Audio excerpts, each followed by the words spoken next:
Magandang araw, umaga, gabi, hapon, wherever you are, mga kabansa po nating Pilipino and our friends, our international friends. Thank you for tuning in and we have 2 hours ng mga diskusyon, our discussions on a wide range of issues to help the world's struggle for truth. Siyempre, nais nating naig ang katotohanan. At yan po ang naggagabay tungo sa magandang kinabukasan para sa lahat. Kanina, bago tayo nagsimula po, nagdidiskusyon kami ni Maestra Ana and Kaado tungkol dito sa Supreme Court decision sa ICC. May pinadala si Diego Yuri sa akin sa Facebook na 4 na report. 2 po ay twisted, yan po sa Rappler at sa Inquirer. At yung sa Business World, sabi dito, actually, galing kay Trixie Cruz Angeles and Ahmed pag ginawa nito, napaliwanag, yung dalawa naman, Business World at saka Philippine Star ay mas objective. Manila Times. Manila Times, hindi nakasama dito, but I suppose more objective din ng Manila Times. Dahil sabi po ng Rappler, Supreme Court Philippines obliged to cooperate with ICC. Walang sinabing ganyan ang desisyon ng Supreme Court. No? May komentaryo po, one of the justices probably, as Maestra Ana said earlier, si Lionel. May komentaryo, pero hindi po yun ang desisyon. Ang Inquirer din, ang sabi, Supreme Court says, President has no unbridled authority to withdraw from ICC. Again, comment lang yon. Ang report ng Business World, Supreme Court says, it cannot reverse Duterte's decision to withdraw from ICC. Okay, that's one. Manila Bulletin, nandito pala. Supreme Court junks 2 petitions versus President Duterte's 2018 decision to withdraw Philippine membership in the ICC. Nandito pala yung Manila Times din. Supreme Court junks petitions versus Duterte, withdrawal from the ICC. Yung petition ng mga senador, yung mga opposition senators, pinasura po. And then ang Philippine Star, Supreme Court says, pleas versus ICC withdrawal moot. Petitioners have no legal standing to sue.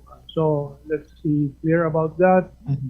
Welcome po sa ating mga early birds. Wala pa po sa screen ko yung inyong mga comments. Ay hinihintay po natin mabuksan at ng mabati natin at least the early birds and tingnan natin when we start the main issues, the discussions on the main issues. Okay, hinihintay pa rin natin.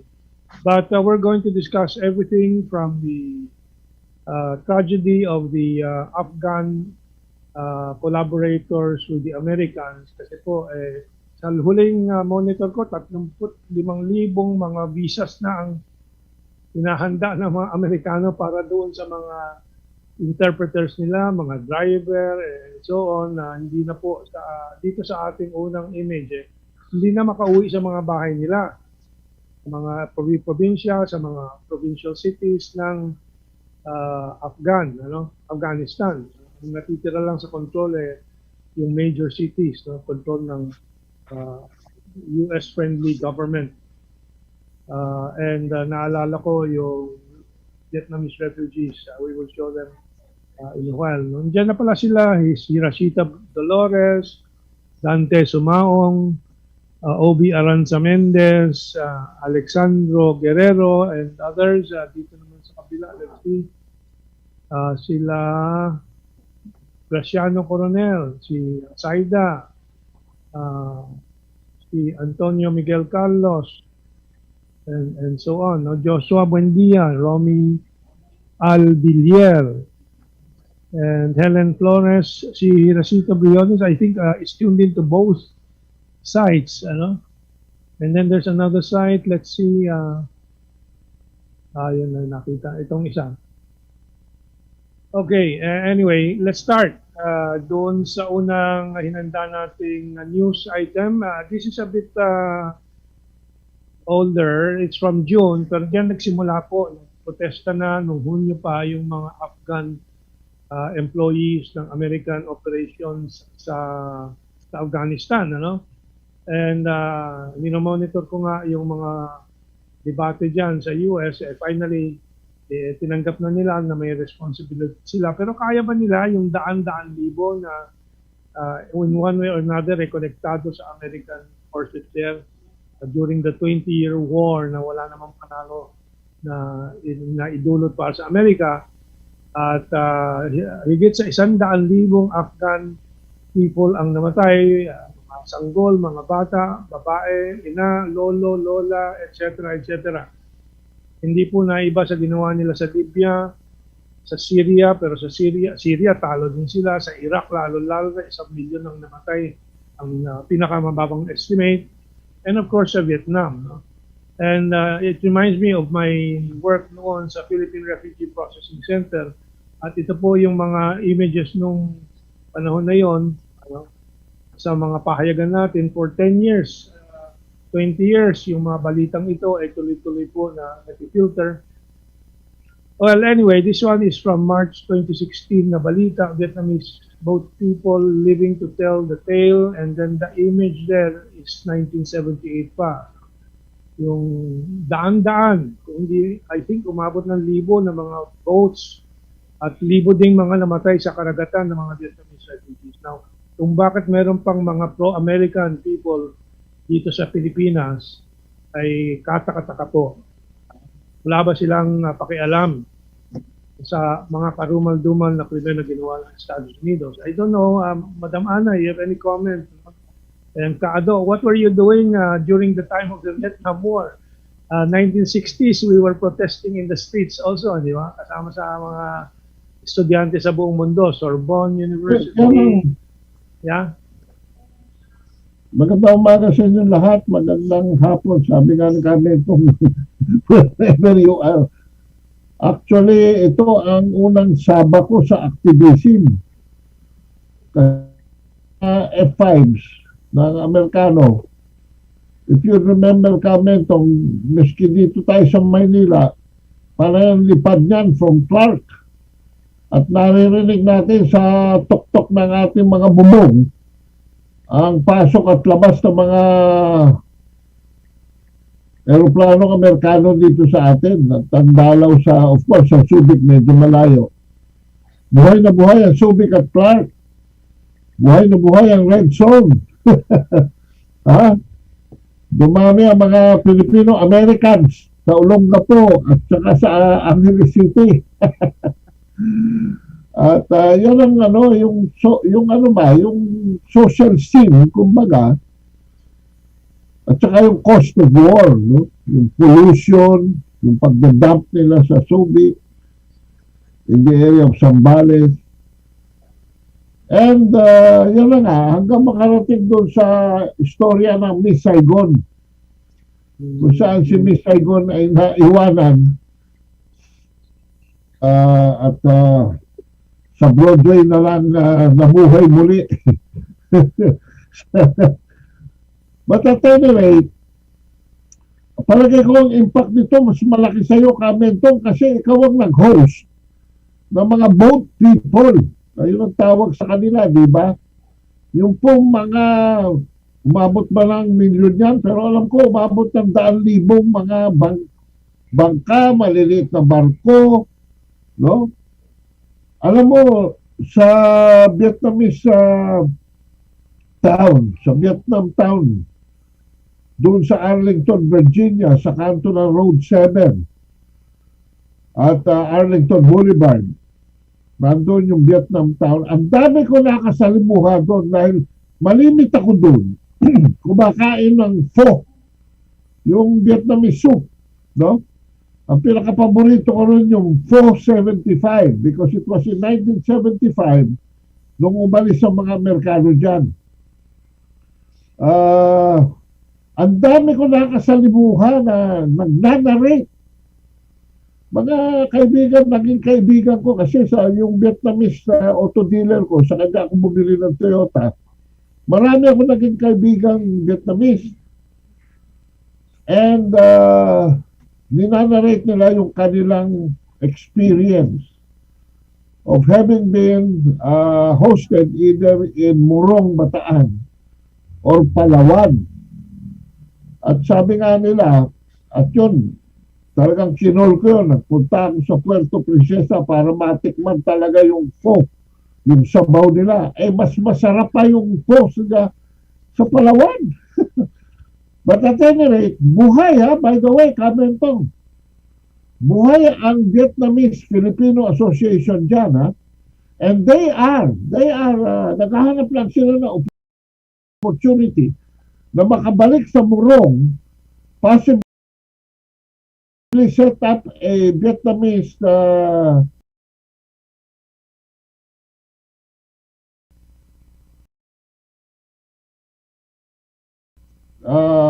maliit na Vietnamese town and alagaan yung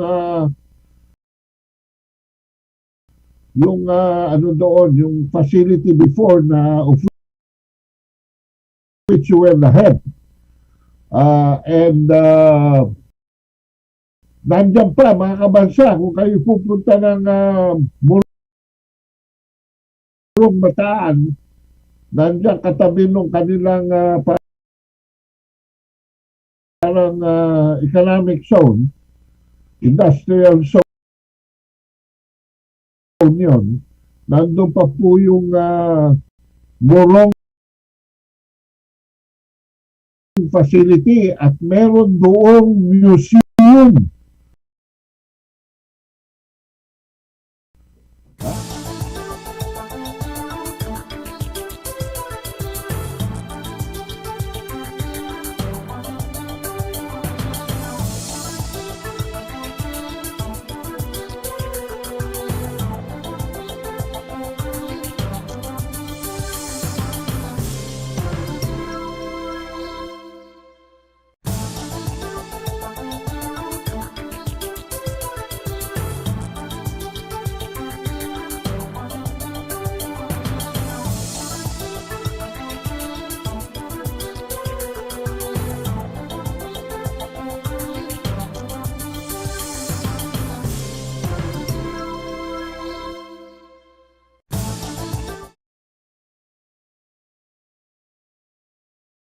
Po lagi. Yung casualty doon sa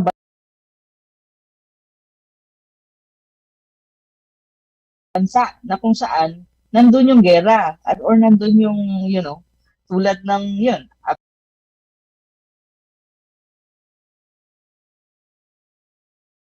Afghanistan. Hindi lang Afghanistan, ang dami niyan eh. Even Latin American countries, ang dami din. No, mga overt, covert operations nila that they don't even think na, may ibang tao, may mga buhay na nasasawi dyan eh. Hindi ito mga military, hindi buhay ng mga military personnel yan eh. Mga civilian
o ng ano, conspiracy kumbaga, conspirators nga ng mga Amerikano. Hindi naman din yan ano kasi some of them are constrained, some of them are forced to do the job like an interpreter.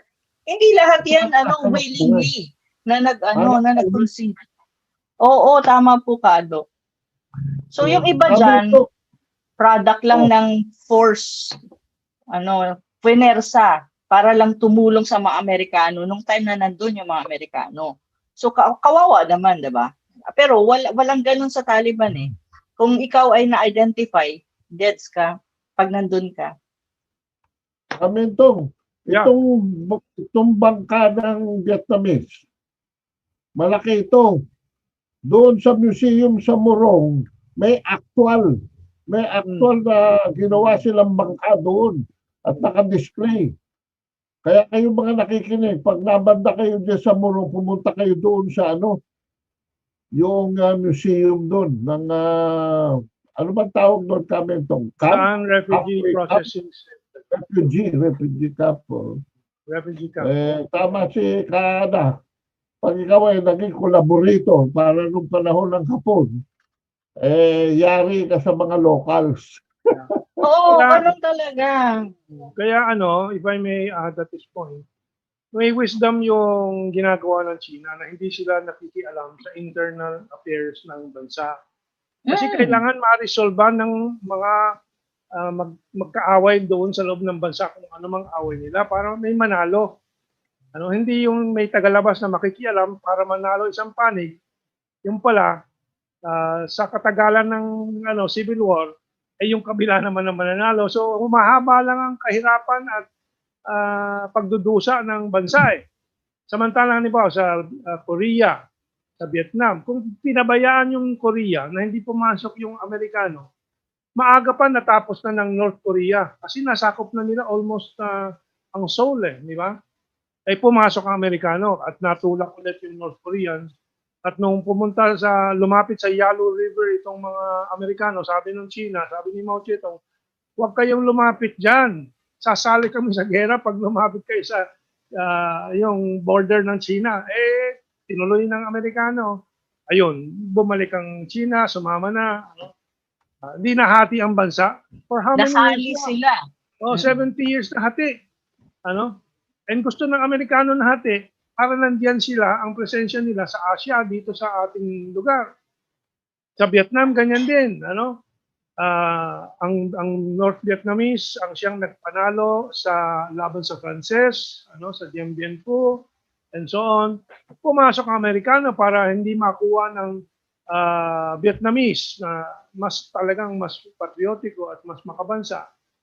At kanilang inarmahan yung South Vietnamese Army, and nung hindi na kaya ng South Vietnamese Army, Amerikanong mga tropa, umabot ng 500,000 ang napunta sa Vietnam. I think 1 million na, umabot ng 1 million American troops in rotation, and over 60,000 American troops died. Anong resulta? Nanalo pa rin ang komunista sa Vietnam. Although maraming takot noon, actually ngayon makikita natin the Vietnamese communists have been very successful in many things, in industrializing the country. Alam po ninyo, dinala ko yung mga nakilala kong mga North Vietnamese officials sa Pilipinas noong 1992, I think, or 95. Dinala ko sa malls natin, manghang-mangha sila sa escalator pa. So nakita nila escalator, they've never seen one, so manghang-mangha sila. Ngayon, their growth rate is much higher than the Philippines. So, ganyan ang mga bansa. Kung may away sa loob, pabayaan. Kaya ang China, halimbawa, tulad sa Myanmar, sige, we will support whoever is in government. Kung manalo yung kabila, aawayin muna nung kabila na nanalo ang China, pero after 1-2 years, kaibigan na rin kasi wala namang masamang tinapi ang China sa anumang panig. Hindi tulad ng Amerika. Kado. Yan ang perspektibo ng Pilipino noon. Ng China, ang kontrabida. Wala sa konteksto ng mga kasarinlan ng bawat bansa ang perspektibo ng Pilipino. Dahil ang Pilipino noon talaga naman tuta ng mga Amerikano. At sa Korea, nagpadala pa nga tayo doon. At sa mga kwento sa akin ni Colonel Nicanor Jimenez, alam mo, pag nagkwento si Colonel Nicanor Jimenez, para kang nasa, ano ah, para kang nasa Netflix. Tawag niya dyan human wave. Pero alam ni Colonel Jimenez na wala namang choice ang China. In fact, what was not prevented in the setting up of the 38th parallel between North and South Korea was avoided in the abolition of the 17th parallel between North and South Vietnam. Because, of course, along the lines, natuto na rin ang China. Hindi na siya nagpadala ng mga human wave sa Vietnam, but kung todo suporta sa armas. At yan ang dapat intindihin ng mga Amerikano dahil talo. Talo sila sa Korea. Talo sila sa Vietnam. Talo sila sa Afghanistan. At ngayon natatalo naman sila sa Syria. Ayun ang dapat intindihin ng Amerikano. Napaka ang China pumasok sa gulo, hindi sila nananalo. Dahil, Asyano tayo eh. Suma total, makikita natin kung sino talaga nasa katarungan. Ginamit ng China ang kanyang human wave sa Vietnam, pero kung todo pa rin, nag-a-adjust ang China eh. At ngayon, hindi na rin magpapadala ang China kung susuporta sa Pilipinas laban sa isang foreign power. Dahil nandiyan naman ang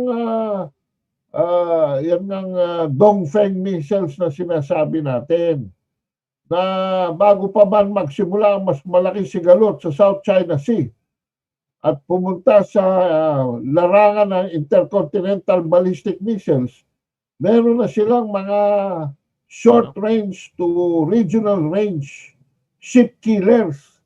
Hindi na kailangan ng China magpalabas pa ng Navy. O mga pagsukatan lakas pa ng mga submarino. Okay. Dahil miski nasaan ang American or any hostile force, so Navy, kaya nila patumbahin yan because of their actually, dapat nga matigil na po ang gera sa tao laban sa tao. No? I mean, the era of war should end. At yun ang pangarap ng China rin, kaya ang kanyang tinataguyod ay community of shared future for mankind. Yung makinabang tayo sa kinabukasan, wala nang mga away, win-win relations and so on and so forth. No? Yun ang, kaya huling puntos ko dito, yung meron pang mga nagagalak sa mga pagbabalik ng warships ng Britannia, Frances dito sa Asia and so on. Huwag po tayong magpalinlang sa Western media at Western geopolitics. Yan ay dapat tigilan na. Mankind, like nakikita natin sa COVID-19 pandemic, may maraming mga common challenges na dapat harapin at dapat magtulungan. There's so much to say about this, no? But there's a message here from Enrico Abehar. Magandang umaga po, Mentong, Ado, Miss Maestro. Nagagalit sila sa China dahil tumutulong sa mahihirap na bansa without imposing any harsh conditions. At dahil kaibigan ni Presidente Duterte si galit din ang oligarch sa kanya kahit pa tapos na ang term niya. So, kasi yung mga oligarchs galit din kasi natatakot sila baka yung mga sosyalista dito sa Pilipinas ay mangibabaw na at mawawala ang kanilang economic control. Kasi baka ma-inspire ang mga taong bayan sa Pilipinas, mga Pilipino, na maintindihan ang sosyalismo at to demand socialism. But we have to move on. No? It's already 8:28. At 8:30, we will take our break. I'll just go on to the next item before the break. Ano ba yung next item natin? Tungkol sa earthquake lang, 24 aftershocks. Actually, yung huling monitor ko, 70 aftershocks na. Nag-log after strong quake yung doon sa Calatagan. Ano? So anyway, it's now 8:29. Tama ba? 8:29. Hindi. One more minute. So I'll move on to the next news item. And Marikina River swells to the alarming 14.6 meters. Before we go to the break, I'll just add this, no? A report ng IFSCC leading itemized list of Philippine projects covered by China's $15 billion investment pledges to Duterte, yung Pasig River, Marikina, and Mangahan floodway bridges construction by Zoner Construct and Sino Hydro, which is already ongoing. So that's a specific project that China is helping us in. Sana matapos na lahat ito at siguro it will be a thing of the past na itong mga baha. So far, hindi pa naman lumala sobra yung baha sa yung pagtaas ng Marikina River, and let's pray it doesn't go to 15 meters, which is the danger and evacuation point. No? Okay, let's take this 8:30 station break. Sarap talagang bumiyahe sa sariling bansa. Thousands of destinations, endless adventures, and more fun experiences. So always wear a face mask, sanitize your hands, and practice physical distancing. Para safe ka at safe sila. San ka man magpunta. Visit philippines.travel/safetrip to know the travel protocols of local destinations open to visitors. Have a safe trip, Pinas! A friendly reminder from the Department of Tourism.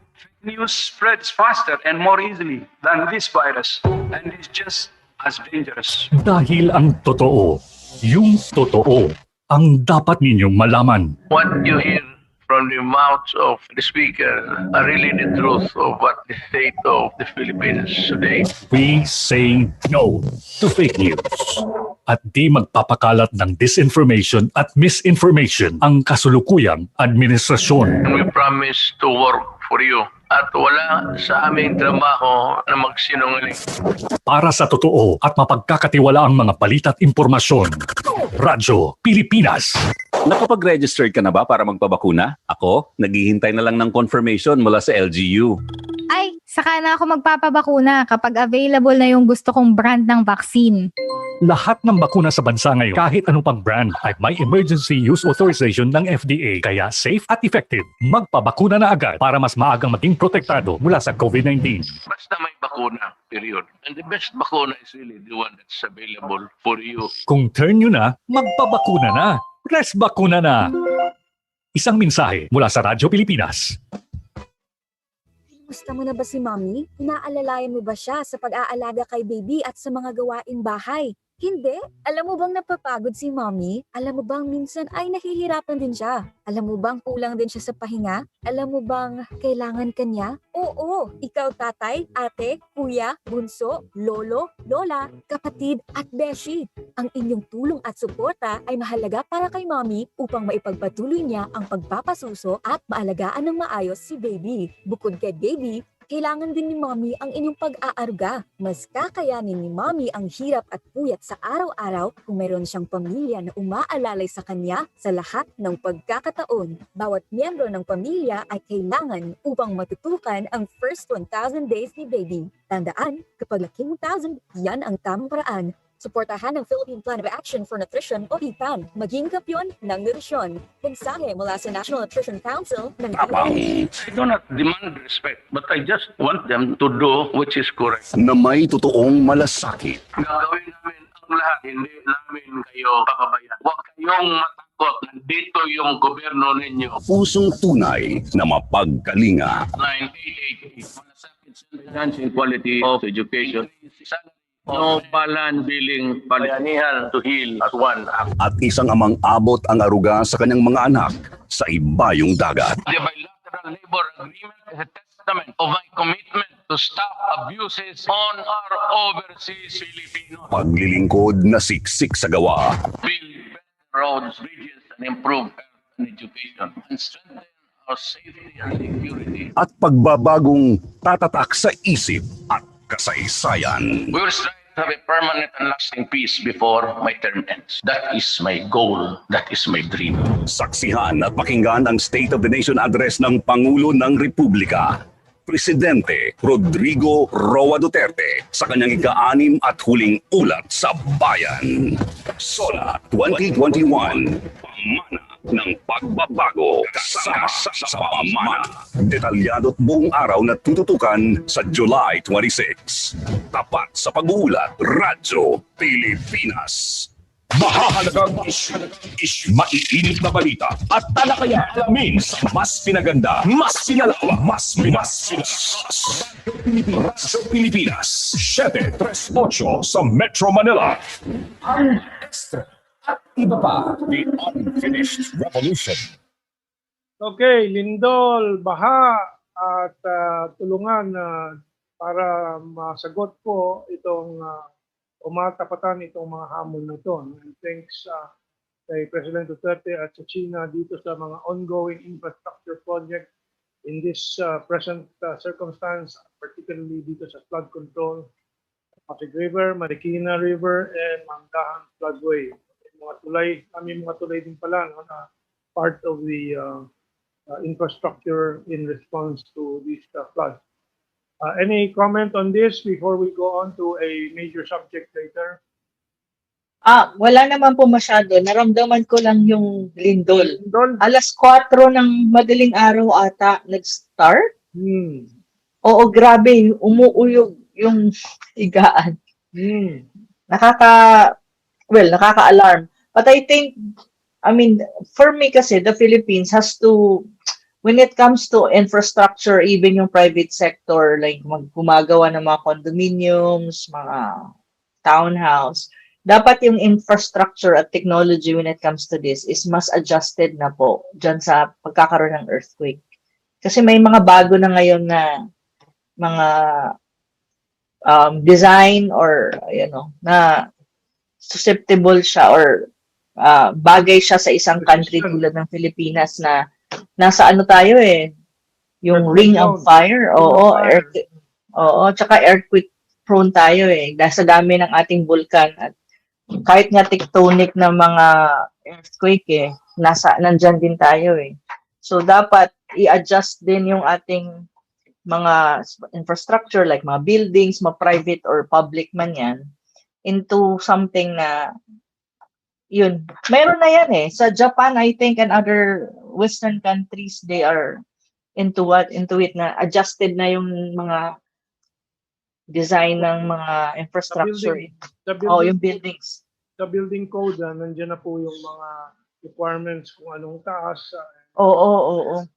Delikado Of course. Pag nasa tuktok ka ng halimbawa ng mataas na building like condominium, feeling mo umaano ka sumasayaw ka yung gumagano yung building Tanong natin si Kado kung naramdaman niya. Kasi ako hindi ko naramdaman. May narinig lang akong umugong. Siguro malaw yung mga furniture. No? Pero hindi ko naramdaman. Kado, naramdaman mo ba? Nasa anong floor ka ba sa iyong condo? Second lang to. 2 floors lang ngayon. At tinatapos ko yung malolos article ko. Biglang nagyugyugan dito. Alas 4 yun, ginagawa mo pa yung paper mo? Nagising ako ng 3:30 okay. Kasi nung may programa pa akong daily dito sa Radyo Pilipinas, alas 3:30 talaga ang gising ko. At naghahanda na ako dahil alas 4 yung programa sinasabi naman ni Ching Alan Alanige na nire-reconcile lang nila ang programming for the new normal. And who knows, we might be back on the air at the soonest possible time. Pero hinihintay natin ang signal ng ating kagalang-galang station manager. Ikaalan. Okay, our next subject. Sige Ana, habol lang. Habol lang ako. Pero yung pagdating naman po sa baha, yun naman po ay talagang kailangan sigurong tutukan. Kasi po, dito sa Manila, ang mahirap dito, konting ulan mo lang, almost the whole of Manila is already flooded. And it causes a lot of problem when you talk about traffic. Kasi nai-experience ko siya ng sobra-sobra. This has to be addressed. Kasi ang problema siguro dyan is yung mga drainage system natin is mga clogged na siya with a lot of basura. I think LGU should address this. It's not a problem only of the national government. LGU problem din yan ng nasa NCR. Kasi like for example, Manila, Makati, Quezon City, lubog yan eh. Pag konting ulan lang, 30 minutes ng diretsong ulan, ano ka na eh. Ang Manila, medyo ano na eh. Ang tataas pa ng baha. Di ba? Pero may bagong phenomenon ngayon eh. Kasi nangyari sa Europe, no? Sa Europe, which is na highly developed, over 150 na atang namatay sa Germany. Sa flash floods, ano? And then sa China, sa Henan ata yun, Henan, mga 20, over 20 ang namatay. Ano dahil sa flash flood din. Hindi lang flash flood, kundi floods talaga. Kasi ang itong bagong phenomena is yung bumubuhos sa 1, 2, 3 araw, yung ulan sa isang buwan. Ano? So yan ang nangyayari ngayon, yung pagbabago ng klima. Of course, this has to be... Buhos. Bumubuhos talaga eh. No? Of course, yun nga. Kaana, go ahead. The mere fact na may ganyang phenomenon or kailangan lalo maging proactive na solusyonan kasi yan phenomenon na nga ng climate change eh. I think product of climate change. But even without climate change pa, kahit doon pa talagang bumabaha ang Manila. Hindi yan nare-resolve sa tagal na. Hindi yan problema ng national government lang. LGU din yan. Yeah. At saka syempre ng mga Pilipino. Kasi karamihan talaga nagpapababa at nagka-clog para ang daloy ng tubig hindi dumiretso dun sa dapat puntahan niya sa, diba, river or sea or whatsoever. Is basura. Talagang ganun. Totoo yan. So, sa nangyayari sa climate change, lalo tayong dapat maging proactive na yung mga anything that has something to do with flood, earthquake, typhoon, we need to respond. Ngayon na, alam mo yun, hintayin mo pang lumala, 'di ba? Yun yung yun yung challenge natin bilang isang bansa.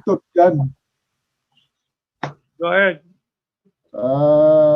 Kasi tayo mga Pilipino walang kadala-dala. Yung basura na tinapon ninyo sa ilog, babalik sa inyo yan. Yun, tama ka doon. Dito sa aspetong ito, kino-congratulate ko si Ramon Ang ng San Miguel Corporation dahil tumutulong ang San Miguel Corporation sa paglilinis ng ating mga ilog. Pero balansehin naman natin dahil wala nang malabasan itong mga tubig na ito. Ang San Miguel Corporation din na nag-iisip ng isang Bulacan Airport at Aero City para barahan ang paglabas ng tubig na nanggagaling sa Zambales Ranges, sa west, sa northwest, sa Cordillera, sa norte, sa Caraballo Mountain, at sa northeast and east dito, ang Sierra Madre at dito sa bandang kanan, yung mga nanggagaling sa Rizal Provinces at upper portions of Quezon City. Ngayon, may pinupose siya ng kaibigan ko, kinukontak ko si Robert Marini. Naging guest ko na yan sa Radyo Pilipinas. Meron siya proposal na imbis na bridge lamang ang gawin, at ito'y nilalapit na nila sa China, between Cavite, Corregidor, and Bataan, ay isang dambuhalang dam ang gawin nila at sa itaas yung highway para makontrol ang water level ng Manila Bay. In which case, Manila Bay will be eventually converted into a lake. Ang control point nandoon na sa labas, sa bandang Corregidor area na malayo na. And the possibility of converting Manila Bay into a 3 regional water reservoir of fresh water. I-convert ng Manila Bay to fresh water. Kasi yung pasok ng salt water ay mimitigate na sa pamamagitan ng dam. At bukod dito, yung water level, pagka may anticipated rainfall, magtatapon tayo sa dagat para bumaba ang water level ng Manila Bay at ready ito sa pagbuhos ng inland waters, ng mga rainfall, galing sa rainfall. Ang nangyayari kasi ngayon, nagkakaroon ng baha pag nagsasalubong ang high tide sa Manila Bay at ang rushing rainwater na nanggagaling sa sa mga paikot, semicircle ng mga mountain ranges. So, tingnan natin mabuti kung paano natin magagawa ito ang integrated plan. Itong lahat ng sinasabi ko. Nilapit na namin ni Robert Marinian kay Felino Palafox para kung maggagawa man ng commercial development doon ang Bulacan Airport sa Aeropolis dyan sa Bulacan, ay maiayos ng husto. Hindi naman tayo anti-development eh. Iayos lang ng husto. Okay. May problema sa audio for a while, no? Pero sabi ng ating techie, si Ka Joseph, problem on audio and stream fixed. Okay. And so I'll take control again of our computer para mabalikan natin ng ilang mga comments dito. Ba't din yung kabentong yung issue ng Kaliwa Dam? Yeah. Anyway, what's your comment on Kaliwa Dam? Magiging yun eh. Additional impounding, makakatagtag sa impounding ng water. Tama, maganda. Maganda pinaalala mo sa atin. Kami ni Secretary Delphine Lorenzana, nag-brainstorming kami dyan and we arrived at an idea na baka dito sa Candaba Swamp, kailangan din natin ng isang subsidiary impounding system which will also help our farmers. So lahat ng mga ideyang yan dapat ipagsama-samahin at isama sa 2022 to 28 na visioning ng incoming administration. At simulan na ng DPWH yung pagdidesign ng mga kung anong mga mitigation ideas para sa pagbabaha sa Metro Manila. Pero hanggang hindi kinukulong ang tubig sa Manila Bay, ay talagang wala tayo. We have no way of regulating the water sea level. Salamat po. Yeah. And again, ang solusyon sa mga maraming suliranin punat o mga hamon, no, kundi hindi suliranin, engineering. Engineering works, infrastructure work. Kaya pag naiisip ko na naman eleksyon, ay tulad nung ginawa ni Noynoy noon, yung halimbawa, dredging ng Laguna Lake, kinanselan niya dahil sa politika, dahil sa negosyo ng mga supporters niya na gustong angkinin yun, masisira na naman. And when we get delayed, the problem multiplies by 2-3 times. No? Pag nadi-delay yan. That's why I'm still campaigning against elections, but at least in this coming election, ituloy natin yung kasalukuyang administrasyon na bagong pangalan, pero ituloy natin ang pamunuan ng mga Duterte dito. Okay, and napakita naman nila na they're really giving priority to infrastructure preparation so we have better lives, more productive lives. Si Gerald Stewart, maayong buntag, Kaana, Mentong, Kaado, watching from Antipolo, Garcia Hernandez, Bohol. Okay, and sabi ni LT, below sea level ang City of Manila. That's why more engineering is required. Hindi naman natin malipat sa high ground ang milyong-milyong mga residente. So we use engineering to fix the situation. Okay, let's move on.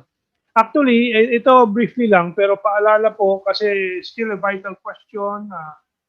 Politika sa WHO, binabalik na naman ng mga Amerikano doon sa Wuhan virus daw, na pinagbawalan na nga ni Biden noong January 27, Okay, at I'm being reminded about our break at 8:55. So yung magsisimula, nagkasundo kami ni Kaado, Kaana na magsisimula tayo ng petition din to open for district for global COVID rights, global COVID-19 origins tracing. Instead of going back to China, we still have to go back to the US, go to the US to investigate. Italy, yung mga reports of early emergence ng COVID-19 sa Italy. In Spain as early as March, if I'm not mistaken, or Italy sa Suez, sa Barcelona, and sa Frances, kung bakit merong mga early COVID-19 doon, bakit bumabalik na naman itong mga Amerikano at binubuyo, naglalabi sa UN, sa WHO na bumalik sa China. Ito ay sa tingin ko, maraming pang iba na panglilihis po doon sa pangangailangan na tingnan na po ang nangyayari sa Fourth District sa US. Itong next image, Global Times, 4 million Chinese petition WHO. This morning, nag-monitor ako, 9 million na ang nag-petition. Palagay ko, this petition should become a global petition. That's why we would like the Philippines to participate and start its own petition to investigate Fourth District and other places para maintindihan natin talaga ang COVID-19 at hindi po napopolitika. So 9 million na yung huli from the Chinese netizens. Maybe we can have a few thousand, that would be good enough when we start. Ang nag-aantala lang po sa ating kampanya sa petisyon ay yung sobrang busy tayo for this week at lalo-lalo na ang ating workhorse, si Maestra Ana is doing so many things, At maraming pangyayari nga. For example, I think dapat anong 23 na buksan na po yung Estrella Pantaleon Bridge, pero may finishing touches ata na ginagawa, so it's being delayed for a few days, But 55 countries, itong STAR report is 48 countries. Ngayon, 55 countries ay sumulat po sa WHO calling for a stop to politicizing virus origins probe. Kasama po dyan ang Russia, ang Pakistan, malalaking bansa po, and I think, sino pa ba nandito ba sa listahan? Hindi nabanggit po rito. I remember, of course, Russia, Pakistan, Saudi Arabia ata, and so on. So, ayan po. The other issue, of course, well, this is in connection with the virus. So, gusto ko na isama dito before the break, yung post sa Manila Bulletin, medical columnist ng Manila Bulletin, si Dr. Edsel Salvana. And sabi niya, itong ulat niya, in the Philippines, the Food and Drug Administration has released preliminary data from over 1.6 million healthcare workers fully vaccinated with Sinovac. Only 33 had breakthrough infection. Breakthrough meaning bakunado na, nagkaroon pa rin ng COVID-19 infection. Pero 33 out of 1.6 million. Almost all of them with just mild symptoms. So mild COVID-19 lang. There were 0 deaths among those who completed the recommended doses. So that's good news about Sinovac. And ito mga health workers, mga frontline risk takers dito sa COVID-19.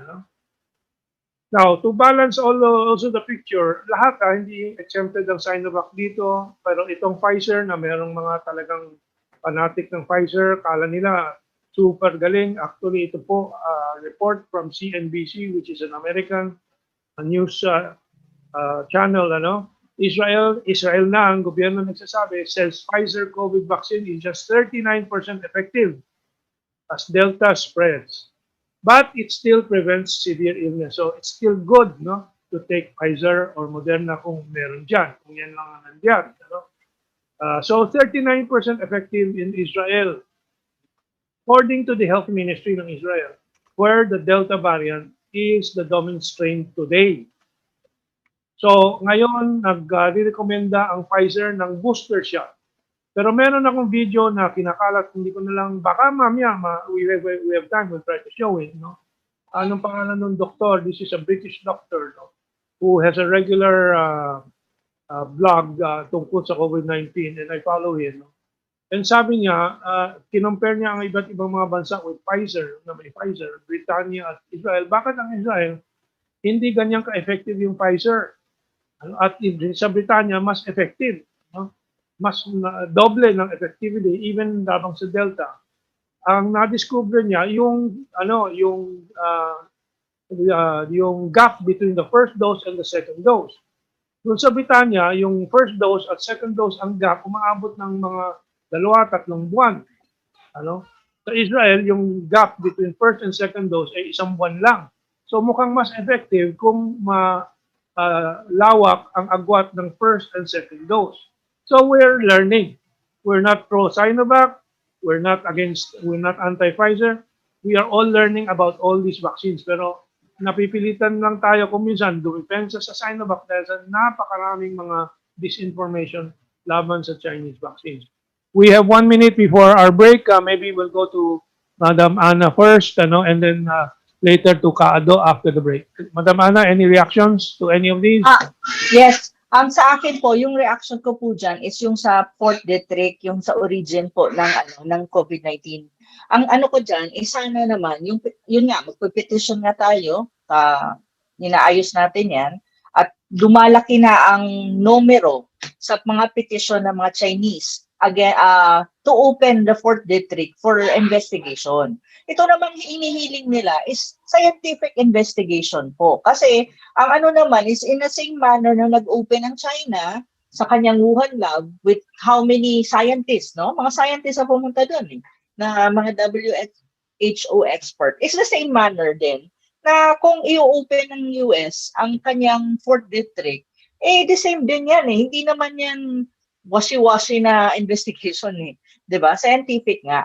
To be fair to everyone and to the whole world. Kasi nga, we're trying to find out the truth. Ano nga ba? Saan nga ba nag-umpisa itong virus na SARS-CoV-2 or COVID-19 virus, no? Para malaman din natin kung paano ito ma-avoid. Ikamali ba natin kung nagsimula yan sa fourth district or sa Italia or sa France or any other countries na sinasabi na meron ng mga ganitong mga ganitong cases even prior to the detection of the virus in China, in Wuhan. So kailangan ito maayos lahat at may palabas at makita through a very scientific investigation, not a politicized one. Okay, so that's my So Madam Ana will take this break. Back to you, RP1. We know you're always on the go. Pero ang mahuli sa balita is always a big no-no. Kaya Radyo Pilipinas is here to keep you updated. Reliable news delivered to you as it happens. Para sure na wala kang mamimiss. Bookmark our website at www.radiopilipinas.ph. Follow us on Twitter at Radyo Pilipinas 1. Like us on Facebook at www.facebook.com/Radyo Pilipinas 1. Together, let's dismiss disinformation. Radyo Pilipinas, 738 AM. Philippine Standard Time, 8:56. Radyo Pilipinas, Network Balita, ngayon. Magandang umaga Pilipinas, narito ang mga balita sa oras na ito. Inirekomenda ng isang infectious disease expert sa pamahalaan ng patuloy na pagpapatupad ng 4-door strategy upang mapigilan ang pagkalat ng Delta variant. Sa cabinet briefing kagabi, sinabi ni IATF Technical Advisory Group member Dr. Ana Ong Lim na dapat na mas higpitan ng pagpapatupad ng border control upang mapigilan ang pagpasok ng iba pang variants of concern sa hinaharap. The first set of recommendations are actually focused on continued implementation of doors 1 and 2 of our 4-door strategy. Despite the data showing that there is already local transmission, border control continues to be a very critical component that we hope will continue to slow entry of more individuals who are positive not just for Delta, but also other variants of concern that may be discovered in the future. Samantala, sinabi ni Dr. Lim na mahalaga rin na matiyak ang kahandaan ng healthcare system ng bansa sa kabila ng kasalukuyang quarantine classification. Dagdag pa ng opisyal, dapat din na patuloy na nababantayan ng mga lokal na pamahalaan ang mga individual na nakatapos na ng kanilang 10-day facility quarantine.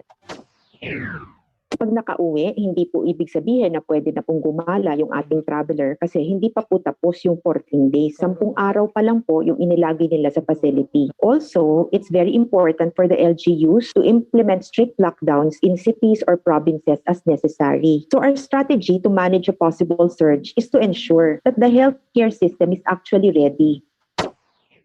Yan ang tinig ni IATF Technical Advisory Group member Dr. Ana Ong Lim. Sa iba pang mga balita, DOH Center for Health Development warned, tiniyak na walang Delta variant ng COVID-19 sa Rehiyon 1. Mula Radyo Pilipinas, tayong may ulat si Grace Acquar. Radyo Pilipinas. Batay sa resulta na inilabas ng Philippine Genomic Center ay walang Delta variant sa Region 1. Ito ang tiniyak ni Dr. Roel Bubis, a Medical Officer for COVID-19 Focal Person at UH Center for Health Development 1. Tatlo lamang anya na variant ng COVID-19 ang nadetect sa Region 1 na kinabibilangan ng Alpha variant, Beta variant at Theta variant. Siniguro din ito na lahat ng brand ng COVID-19 vaccines ay epektibo at malalabanan ng severe at critical COVID-19 cases. Hinimok nito ang mga mamayan na magpabakuna na kahit anong brand dahil tiyak na mapuproteksyonan sila kontra COVID-19. Lahat ng bakunang ginagamit sa rehiyon ay napag-aralan na safe at effective kontra sa COVID-19. Sa vaccine coverage ay umabot na sa 461,093 ang bakunado na kung saan nasa 317,815 nakatanggap ng unang dose habang nasa 143,278 ang nakapagkumpleto na ng 2 doses. Sa ngayon ay nahuhulian niya ang A2 at A3 kaya sa ngayon ay ito ang kanilang prioridad na magamit ang mga dumarating na bakuna. Target nilang mapataas ang vaccine coverage sa nasabing priority groups dahil sila ang pinaka-vulnerable sa severe at critical COVID-19 cases. Bagamat umuulan ay hinikayat nito ang mga nabakunahan ng unang dose na bumalik sa kanilang vaccination site para sa kanilang pangalawang dose upang makumpleto ang 100% immunity. At lahat ng mga vaccination sites naman ay may mga nakalatag na contingency plans kung magiging maulan ang scheduled ng vaccination day. Malipod Tayug, Pangasinan, Grace Acquar, Radyo Pilipinas. Sa ibang kaganapan, ilang kalsada sa Luzon isinara ng Department of Public Works and Highways dahil sa mga pagbaha na dulot ng walang humpay na pag-ulan. May report si Ray Ferreira. Radyo Pilipinas. Report. May mga kalsada pang isinara ang Department of Public Works and Highways sa Luzon dahil sa walang tigil na pag-ulan dulot ng habagat na pinalakas ni Bagyong Fabian. Simula alas 6 kagabi, hindi na pinapadaanan ang lahat ng lane ng Baguio Bontoc Road at Busa Bridge sa Sabangan Mountain Province, Abra Kalinga Road sa Gacab, Malibcong Abra, Mindoro West Coastal Road, Pag-asa Section sa Sablayan Occidental Mindoro at Manila Cavite Road. Sa ulat ng DPWH, isinara na rin at hindi madaanan ang Junction Layak Balanga Maribel Sport Road Section sa Bataan dahil sa nag-collapse na wheel guard. Hindi na rin pinapadaanan sa light vehicles ang mga kalsada sa Region 3 dahil sa pagbaha. Kabilang dito ang Apalit, Macabebe, Masantol Road at intermittent sections sa Pampanga, Igaa, Plaridel, Baya, Bulacan at Malolos at Manila North Road sa Loisoy section sa Bulacan. Samantala, hindi rin madadaanan ngayon sa light vehicles ang Lemery Taal Diversion Road sa Batangas at Cavite, Batangas Road dahil sa pagbaha. Nakadeploy na ang 338 personnel ng DPWH na may 51 equipment at service vehicles para sa monitoring at restore access sa mga affected section. Ito si Ray Ferrer, Radyo Pilipinas. Yan po mga balita sa oras na ito. Ito si Angela Peñalosa para sa Radyo Pilipinas. Tamang nutrisyon, don't forget, yan ang tamang solusyon. LSS na LSS ka dyan, Mars. Anong meron? Naku, Mars, Nutrition Month na. At alam mo ba ang tema ngayong taon ay malnutrisyon, patuloy na labanan, first 1,000 days tutukan. Kaya naman palagi ako napapakanta ng first 1,000 days jingle. Sa atin pala ni na baby nakatutok ang Nutrition Month ngayon. Correct, Mars. Bukod sa jingle, meron ding laking 1,000 tips ang National Nutrition Council para gawing makabuluhan ang partisipasyon natin sa Nutrition Month. Tandaan mo lang, Mars, ang abakada. As simple as abakada, Mars? Yup, Mars. A. Alagaan ng mga buntis. Ba. Breastfeeding kay baby ay mahalaga. Ka. Complementary feeding na sapat. Da. Dapat suportado tayo sa Philippine Plan of Action for Nutrition o PPAN. Napakadaling ang tandaan, Mars, ng mga mensahe ngayong Nutrition Month. Happy Nutrition Month sa'yo, Mars! Tandaan, kapag laking 1,000, yan ang tamang paraan. Mensahe mula sa National Nutrition Council ng DOH. Sa July 26, sama-sama nating tunghayan ang ika-6 at huling State of the Nation Address ni Pangulong Rodrigo Roa Duterte. As a worker of government, I promise to do whatever it would take to give all Filipinos comfortable life, fighting powerful interests and making sacrifices. Pamana ng pagbabago. Mentong. Magkakaroon ba tayo ng coverage ng SONA? Special coverage nationwide. Coverage ng Kayo? Tutukan tayo. sa mamamayaang mga kaganapan sa mula GTNR.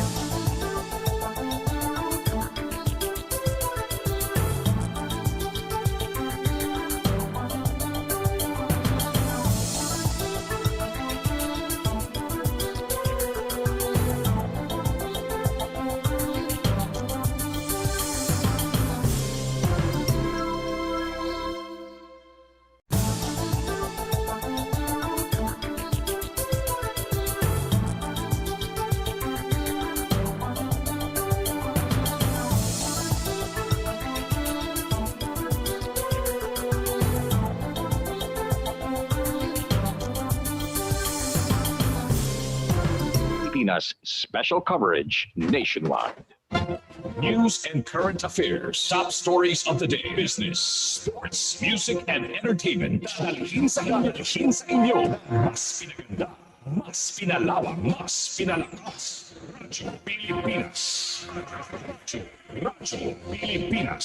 738 sa Metro Manila.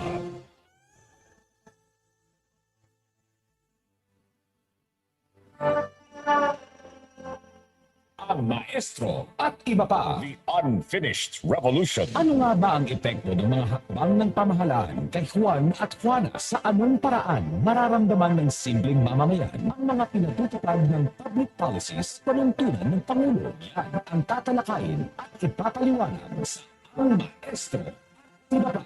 Bahagi kayo ng usapan. Kung may tanong o kuro-kuro, ipaalam sa Ang Maestro at iba pa. The Unfinished Revolution.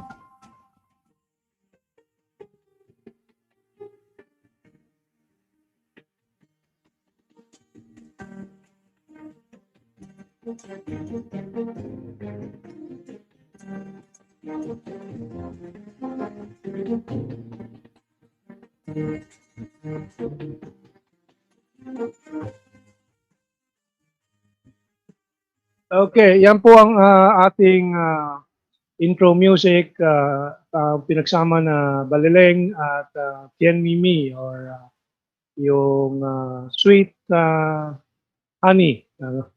One day I'll explain that song. Pati yung Balileng, pag-usapan natin. But si Avin Acuña Gulo, may message dito. Si Dr. John Campbell ba ang tinutukoy niyo? Comment on, yes, si Dr. John Campbell, who has almost every day ata yun, very intelligent discussions dito sa mga COVID-19 cases and vaccines and so on. And quite objective naman. And so we are bringing this the latest evaluation ni John Campbell sa inyo tungkol sa Pfizer and the news item. So, yeah, let me just check kung there are other interesting comments here. Si Freddy Oredina is still on the issue of bioweapons and so on. Depopulation. Actually po, Freddy, yung depopulation was a real active American campaign in the 80s, 1980s, 70s, sa panahon po ni Henry Kissinger, National Security Memorandum 2000, if I'm not mistaken. It's been a long time. And we were exposing that kasi yun yung kampanya na kasi ang Amerika noon takot na takot sa lumalaking populasyon ng third world tulad ng Pilipinas. We were among the targets, Pakistan, Bangladesh, and other countries. So tina-target nila ng depopulation techniques. At isa sa mga ginamit nila po yung mga vaccines sa tetanus, for example, the anti-tetanus toxoid vaccine, na pati yung mga 12 anyos, 13 anyos, binibigyan nila kasi may kahalong abortifacient and so on. So, para mapigilan ang birth rate, mapigilan ang birth rate ng iba't ibang mga bansa na tinatarget nila. But that is an old campaign. And I think that is way past already. Kasi natuto ng mundo, maraming warning na lumabas. They have not been really active in using these old methods nila for depopulation. And of course, mankind has learned many things. As population goes down, as economic standing improves, and so on and so forth. So I do not take a ride on the bandwagon anymore of the depopulation agenda. For example, China, nakita natin they had a population control program on their own, one-child policy. Ngayon, nakikita nila na kailangan nilang lumaki na ang populasyon nila. They've removed the one-child policy. Umayag na sila sa 2. In fact, they're now opening to 3-child policy. At yung mga dating disincentive for having children, tinatanggal na nila. So anyway, that we'll have another opportunity to discuss these things. So, yeah, so Anna gave her assessment on vaccines and then yung campaign or petition to open for ethics investigation, which I hope our viewers and our listeners will help us push para mabuktan na finally ang 4th district dahil as I said in my article, which I showed you kanina, and thanks to Paado, Rostover and PH, 4th district is too dangerous not to be opened up. Maraming sikreto, maraming mystery. Let's go to Kado. Kado. Of course, Kado has a very important subject matter, a 4,000-word article that I would like to discuss. Let's see if we can have a brief period to discuss it. No? But Kado, itong Fort Detrick and the virus vaccine issue. Well, I wrote a book about this to document newspaper reports.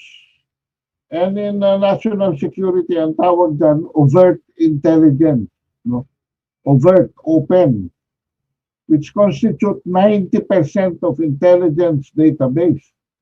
10% lang ho ang mga James Bond, Tom Cruise type of Mission Impossible dyan. Karamihan ay documented na.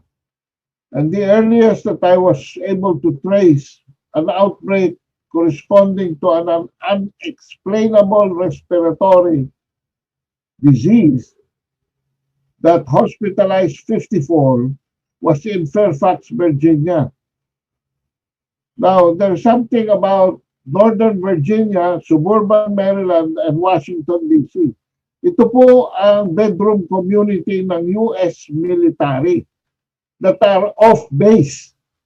Wala doon sa mga bases around the United States. But karamihan niya nandyan, nakapaligid sa suburban Maryland, sa Washington D.C. at saka sa Northern Virginia. And in this case, 2 died right away, no? A few days after June 30, 2019. I am not able to trace any further. But this was reported in ABC, this was reported in WJLA, this was reported in the Washington Post and the New York Times. And this ought to bring some sense into the head of President Biden na huwag niyang ipopoliticize ito in the way that his predecessor politicized the coronavirus, calling it first by Mike Pompeo as Wuhan virus and Trump calling it Chinese virus. In fact, nilagay ko pa rin sa libro ko yung exact time na krinos ni Trump sa kanyang speech mismo. Yung kamay niya mismo, pinakita ko rin sa libro ko. Krinos out niya yung Wuhan virus at sinulat niya Chinese virus. At binanggit niya yung for the first time in that speech. Delikado ho kasi ito eh. Kasi dito sa COVID, this is a pandemic. This is an issue for the entire humanity. Hindi pwedeng gamitin ito na weapon, miski na information weapon ng any country. Because that would tantamount to racism. And dahil nga sa ginawa ni Trump, nagkaroon na ng mga atake sa mga Asyano sa loob ng Amerika involving many Filipinos, especially mga senior. At pinauuwi na tayo ng ibang mga, pati yung mga blacks doon, no? Munti ko nang banggitin yung N-word. Yung mga blacks doon, pati yung mga blacks doon, pinauuwi na tayo. Hindi kasi maganda yan. That's why the title of my book is No Vaccine for a Virus Called Racism. Okay. And the whole story revolves around it emanating in the U.S. and being transferred on a human-to-human basis. When the U.S. sent around American servicemen to participate in the military sports games in Wuhan, China from October 13 to 18. That is the most plausible, reasonable explanation of how this virus was able to be spread all over the world. Can you imagine from the U.S. And then from the U.S. to other countries? Yeah, that's what we're finding out now. Yeah. From the U.S. to China, from the U.S. to other countries. And then, ano nangyari? it came to roost back. And one of the, if not the most affected country now, is the US itself. Okay. Because they did not allow the scientists to rule over this topic. Thank you. That's right. Okay, and so I'll just go back to Kaana kung meron pa siyang ihahabol. Anything else, Kaana? Nawala yung audio mo ata? Ayun, go ahead. Ang may habol ko is basahin ng ating mga kabansa ang iyong article sa Sovereign PH kasi nandun lahat. Actually, it was a summary of almost everything na may kinalaman dito, pero it was concise. Nandun lahat, pati yung date and all. Tapos basahin nila yung book ni Kaado. Kasi that would all give them an overview and really the detail, a perspective bakit kailangan buksan ang 4th district. At the same time, if really the world is interested in knowing the truth. Kasi at the end of the day, we're all for the truth. Saan nga ba nagsimula ang COVID-19? So yun yung aking sa ating mga kabansa na nanonood. Yung article ni Mentong at saka yung book ni Kaado. Okay, and we're waiting for your next article, Kaana. Ano bang next article? Oo. Actually, ang dami kong naka-line up eh. Gusto kong isulat yung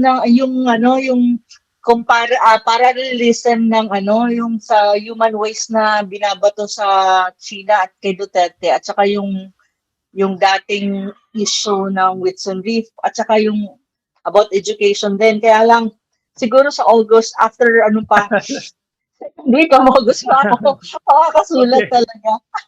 Si Kaado may 4,000 word article. Yes. Napakaganda, no? But it's not yet out, so I don't know how we can discuss it.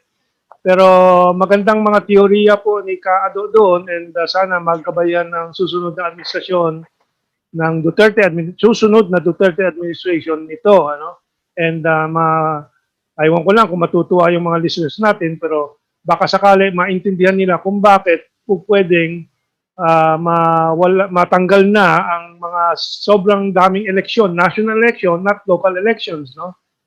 Para sa kaunlaran ng bayan natin. But Kaado, bigyan mo ang ating audience ng a very, very short recap of your 4,000 word article. Yes. Ang title po nito ay Malolos Constitution of 1899. Nandito na pala nakuha na-retrieve na ni Joshua, so he'll put it on the screen. Okay. Alam po ninyo, ang Malolos Constitution of 1899, ang tunay na konstitusyon ng Pilipino. Indigenous po ito sa atin, gawa ng ating mga bayani. Lahat po ng konstitusyon natin, kasama na dyan yung nagsimula yan sa Philippine Bill of 1902 na ginamit natin konstitusyon. Hanggang 1935 Constitution. Hanggang 1940 yung ginagamit natin na Constitution, yung revision 74 and then that was sometime in 82 and now yung 87. Lahat po yan ay konstitusyon ng mga banyaga, ng mga kolonyalista. Now, ang title po nito ay Malolos Constitution of 1899, a key to our glorious past, door to our prosperous future.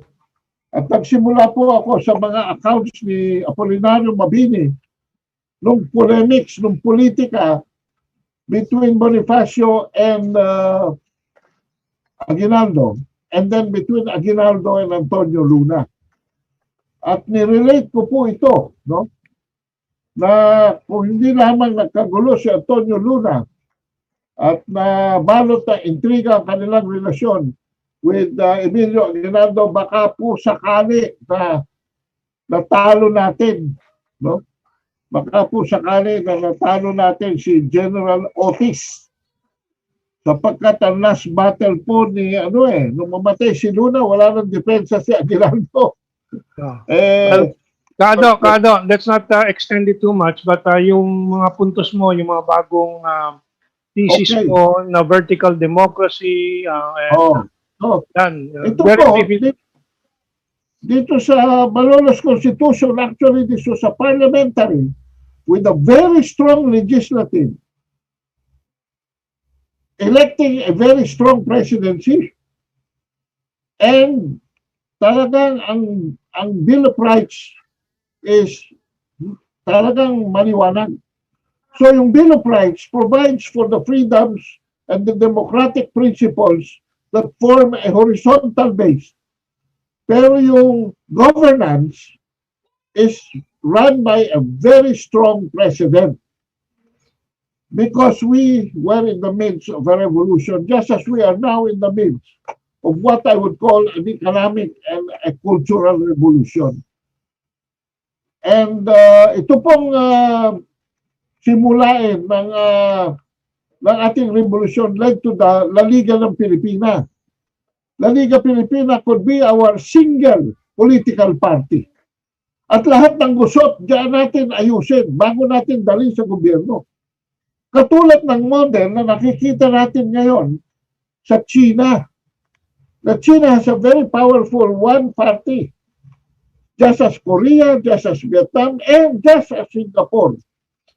At dahil dyan, mas prioritize ang mga freedoms and democratic distribution to all the people na nagsisimula sa freedom of one, sa hindi pagkagutom, sa livelihood, sa pag-angat ng antas ng mga tao, sabay-sabay, bago pa man pumunta sa individual freedoms and liberties. Okay. So, po sa artikulo yan, which I am serializing, the first one appeared today, the next one will appear on Wednesday, and the last portion will appear on Saturday. Manolo's Constitution of 1899, Key to Our Glorious Past, Door to Our Prosperous Future.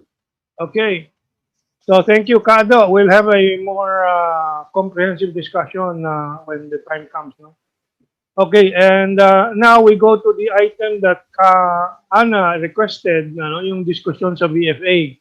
Kasi nga, nagsalita si Defense Secretary Lorenzana na may BFA extension and side deal in the works. No? Now, ito hindi anunsyo ni Presidente Duterte mismo. So we will have to wait for the President to speak about this when the time comes. Kasi wala pong malinaw until the President speaks on this. We have seen in the past, nagsalita na si Lorenzana on different matters na tinigilan naman ni Presidente Duterte. In fact, may gag order, di ba, tungkol sa West Philippine Sea on Lorenzana and other cabinet members. But I also put beside the Lorenzana announcement of July 22, yung November 3, 2020 talk of Defense Secretary and National Security Advisor Secretary Esperon, Hermogenes Esperon. Na sabi po niya, is our relations with China to be considered war? I don't think so. We benefit from China as a market and we are getting projects. We are not at war with China. The President is handling it very well. And sa kanya, ang talagang threat sa bansa ng Pilipinas ay insurgency at yung pandemic. So, bakit binibigyan ng importansya ang BFA? As Kaana will discuss. So, Kaana, mukhang alalang-alala ka dito sa anunsyo ni Defense Secretary Lorenzana. Hindi kasi yan very importanting issue yan when you talk about geopolitics, no. Yung 'di ba, na-abrogated na nga siya, extended lang yung ating abrogation kasi ilang beses na. Pero to even say na hindi dapat walang gagalawin sa BFA as a document, no, or as an agreed document between the two countries, which has a lot of loopholes and actually a violation pa ng against the current constitution na meron tayo. Tapos sinasabi na there's another document that will be signed soon, according to Secretary Lorenzana, implementing the provisions of BFA, is I think something na dapat bigyan naman ng kaunting pag-iisip at pag-iisip at saka critical na comment. Kasi bakit po? Yung current na BFA nga na meron tayo, yung laman nun na document, is ang dami pong problema. Kaya nga sinasabi natin, it has to be revisited.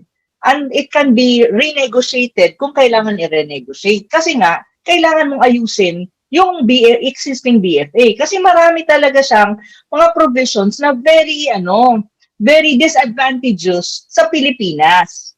At saka yung rational behind that, hindi na po naaayon sa sitwasyon natin ngayon. Ang rational kasi niyan, the very essence or the huge factor why BFA in 1999 was ratified is precisely doon sa sinatawag nilang China threat. Yun eh. And right now, it's still the same na ginagamit nila. Pero ang tanong, there's no such thing as China threat. Actually, walang ganun eh. So parang nire-recycle lang nila yung rhetoric before para lang ma-push nila yung BFA na hindi ma-abrogate at then there's another document that we need to sign to implement its provision when in fact the provision is actually problematic. Yung ang sinasabi ko, why would you implement a provision na problematic? Diba? Ang ano lang naman kasi sa BFA, tignan mo yung provision, renegotiate if needed to be renegotiated, abrogated totally. Kasi hindi naman yan advantageous talaga sa Pilipinas eh. Actually, maraming maraming loopholes yan eh. At saka, kaya lang naman si President Ramos and even President Estrada, parang napilitan or kaya ginaw nila yung BFA is precisely because of one factor. That's the security deficit of the armed forces of the Philippines during that time. Kasi totoo nga naman, the capacity of the armed forces, even that time, in 1999, stretched to President Estrada and even Arroyo time, hindi talaga pa ganun kalakas. Kasi hindi nga natin na-modernize, diba? Even sa panahon ni Pinoy, hindi. Pero at this time around, President Duterte is trying to modernize it, no? Maraming mga reforms na ginagawa, maraming mga augmentation. So, in a way, yung sinatawag mong security deficit or deficit man ng armed forces natin is na-address na. Yung BFA na yan would just cost us something in the near future, no? In the future. Parang maging ano pa tayo dyan eh. Maging kasangkapan pa tayo sa mga proxy wars ng Amerika eh. So, yun ang sinasabi ko, hindi yan dapat pabayaan. Kasi marami naman ng critical voices on that. Kaya lang, na-overshadow yan ng iba pang issue na nilalabas ng mga mainstream media na wala namang saysay. Ito yung mga may saysay na issue na dapat pinag-uusapan, binibigyan ng diskusyon. Kasi very important yan. Hindi lang ngayon. Sa mga susunod na panahon, no? Critical na issue yan. Geopolitics-wise, given there are two superpowers right now who are actually having this contending competition, no? Yeah. Especially and also ang mundo, ang focus ngayon ay nasa Asia. Hindi na nasa West, ang Asia, and we're in Asia. We need to preserve peace and security in the region as much as possible. And BFA will not help on that. Kasi darating ang panahon, baka maging proxy pa tayo ng Amerika sa kung anumang mga balak nila sa Indo-Pacific at saka dyan sa South China Sea. Tama yung proxy war ang laging ginagawa ng Amerika, ibang tinutulak at ito maaring itulak tayo ng VFA sa gulo na hindi naman sa ating interest. Kaado, before we take our break, it's now 9:27. Your take on this? Well, nung dumalaw ako ng huli sa akin doktor sa Amerika, tinanong niya ako, kung pupunta ka rito, halos 120/80 ang blood pressure mo. As it's been going on consistently. Tinanong niya ako. Sabi ko, hindi naman tumataas yan eh. So, 2 gamot ang tinanggal niya. At binawasan niya yung BP ko from 20 milligrams to 10 milligrams. At sabi niya, pwede ko pa raw hatiin yan depending on my comfort. Yan ho sinasabi ni Kaana. Pagka wala na yung symptom, wala na yung nawawala na yung sakit, nagagamot na yung sakit, bakit tuluyan pa natin iinumin ng gamot? The premise is no longer there.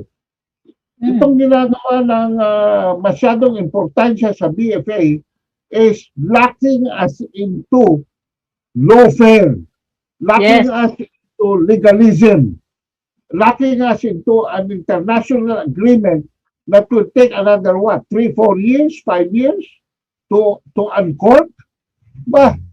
Bakit hindi na lang natin ibigay lahat ang option sa ating presidente? Miski na wala namang BFA, the president can say, okay, you can stay for 3 months. You can stay for 4 months. You can stay for 6 years. You can stay for 2 years. Pwede naman yan, miski walang agreement eh. Because those are basically guaranteed already in the Mutual Defense Treaty and in the Military Assistance Pact that we have signed already with the United States in the treaty. Huwag na natin dagdagan ang sakit ng ulo natin, baggage, na hindi naman natin.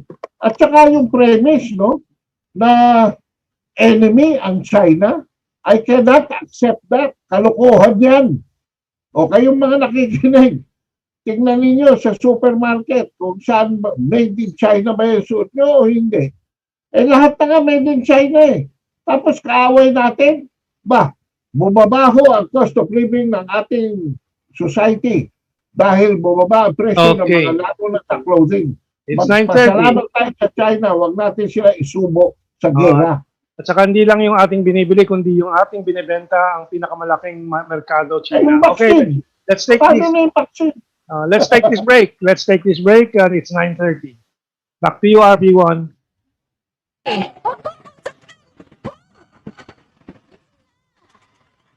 Naku, Medim! Ang sama ng panaginip ko! Bakit? Did you have a nightmare? Huwag kang magagalit, Medim, ha? Pero naging zombie ka daw matapos magpabakuna sa COVID. Sasakaling mo daw ako. That's fake news. Ang sabi ng experts, safe at effective ang mga bakuna kontra COVID. Basta may approval ng FDA at WHO. Talaga, Medim? Yes! I did not become a zombie after 2 doses of vaccine. Kaya magpa-register ka na. Magluto ka na rin at papasok pa ako sa ospital. Pero, Medim, ayaw ko talagang maging zombie ba? That's nonsense. Watch the news. Magastos at sobrang sakit ang magka-COVID. Hirap na sila sa paghinga. That's the true zombie. Yes, Medim. Magpapabakuna na po ako kontra sa COVID. Isang paalala mula sa Philippine Broadcasting Service. #ID natin ang ID ng Pilipino. Ano ang Philippine Identification System o PhilSys? Ang Philippine Identification System o PhilSys ang magiging central identification platform na magbibigay ng valid proof of identity o patunay ng pagkakakilanlan para sa lahat ng mga Pilipino na maaaring i-verify digitally. #ID natin ang ID ng Pilipino.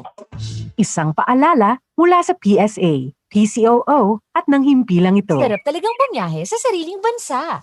Thousands of destinations, endless adventures, and more fun experiences. So always wear a face mask, sanitize your hands, and practice physical distancing. Para safe ka at safe sila. San ka man magpunta? Visit philippines.travel/safetrip to know the travel protocols of local destinations open to visitors. Have a safe trip, Pinas! A friendly reminder from the Department of Tourism. Alam mo bang ikaw ang aming priority? Ngayong Nutrition Month, nilalayon ng 2021 Nutrition Month na palawigin ang kalaman at tututukan ang pagbubuntis ni Mami. Ang panahon ng pagbubuntis ay critical na yugto kung saan kinakailangan na mibigay ang tamang nutrisyon upang masigurong healthy si Mami, ganon din si Baby. Ano-ano nga ba ang mga dapat gawin sa loob ng 9 na buwan o 270 days na pagbubuntis? Una, mahalagang mabigyan si Mami ng sapat at masustansyang pagkain. Sa umpisa pa lamang ng pagbubuntis, importante din na makainom agad si Mami ng iron folic acid supplements sa loob ng 180 days upang maiwasan ang anemia at pagkakaroon ni Baby ng birth defects. Mami, alamin din na mga libreng serbisyo na kalaan para sa iyong pagbubuntis na available sa health center sa inyong lugar. Punta na sa health center para sa regular prenatal check-up ng 4 beses o higit pa. Malnutrisyon, patuloy na labanan. First 1,000 days, tutukan. Tandaan, kapag naging 1,000, yan ang tamang paraan. Mensahe mula sa National Nutrition Council ng DOH. Tapang. I do not demand respect, but I just want them to do which is correct. Na may totoong malasakit. Gagawin namin ang lahat, hindi namin kayo papabayaan. Huwag kayong matakot. Nandito yung gobyerno ninyo. Pusong tunay na mapagkalinga. Enhancing quality of education. No palan biling bayanihan to heal as one act. At isang amang abot ang aruga sa kanyang mga anak sa ibayong dagat. The bilateral labor agreement is a testament of my commitment to stop abuses on our overseas Filipinos. Paglilingkod na siksik sa gawa. Build better roads, bridges, and improve health and education. And strengthen our safety and security. At pagbabagong tatatak sa isip at kasaysayan. We will strive to have a permanent and lasting peace before my term ends. That is my goal. That is my dream. Saksihan at pakinggan ang State of the Nation Address ng Pangulo ng Republika, Presidente Rodrigo Roa Duterte sa kanyang ika-6 at huling ulat sa bayan. SONA 2021, Pamana ng Pagbabago, kasama sa pamana. Detalyado at buong araw na tututukan sa July 26. Tapat sa pag-uulat, Radyo Pilipinas. Mahahalagang issue, maiinit na balita at talakaya alamin sa mas pinaganda, mas pinalawak, mas Radyo Pilipinas 738 sa Metro Manila. Extra at iba pa, the unfinished revolution. Okay, we're back at pinag-usapan po namin kanina ni Madam Ana and ni Kaado kung tayo gagawa ng special coverage ng State of the Nation Address bukas ni Presidente Duterte. Matutulog muna ako, mag-iidlip muna ako bago ako sumagot po dyan dahil nakakapagod. But ang energy po ng 30 years younger than us na si Ana talagang doble sa atin. So we'll try our best, ano? Si Lynn Cabrera po, sabi dito, isusubo lang tayo ng US sa gulo dahil sa ginagawa nilang gulo. Nananahimik tayo, madadamay pa tayo sa gulo nila. Very correct. And dito naman, si James Moreno, bakit news blackout na pagkasiraan ng US? Ayaw ba nilang malaman na sa kanila may COVID na before it attacked China? At sino ang naghatid kaya huwag nila politikahin ang China dahil paglabas ng totoo, mapapahiya sila. Well, actually, talagang napakaraming malabas ng totoo na napapahiya ang Estados Unidos at kanluran. No? From Waynina de la Cruz, good evening, Mentong, Ana, Kaado, watching from Fairfield, California, si Rodel Calaxtan, watching from Waterford, Ireland. Si Lucy Onsat watching here in Hong Kong. Okay. Global talaga tayo. Ano? And si Mario, yay, umabot din. Si Mario naman is in Seattle, USA. Ano? Okay, and so our next discussion, meron pa bang habol doon sa huling ating pinag-usapan? Ano yan? Yung VFA, no? So I think we've... Hindi, may habol ako doon sa... quick lang, may habol ako dun kay Kaado yung diniscuss niya sa article niya doon, hindi ko pa nababasa ng buo.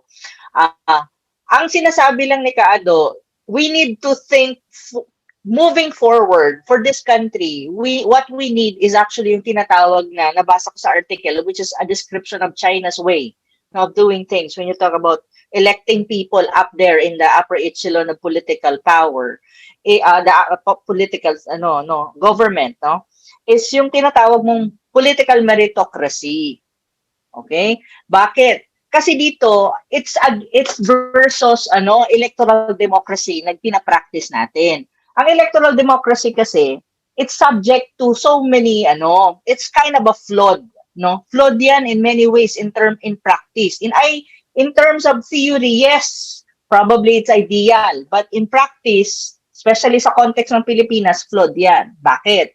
Kasi dito sa Pilipinas, yung mga nai-elect, hindi lang sa national government, no, even sa local level, are those people who doesn't even know how to govern a city or a province.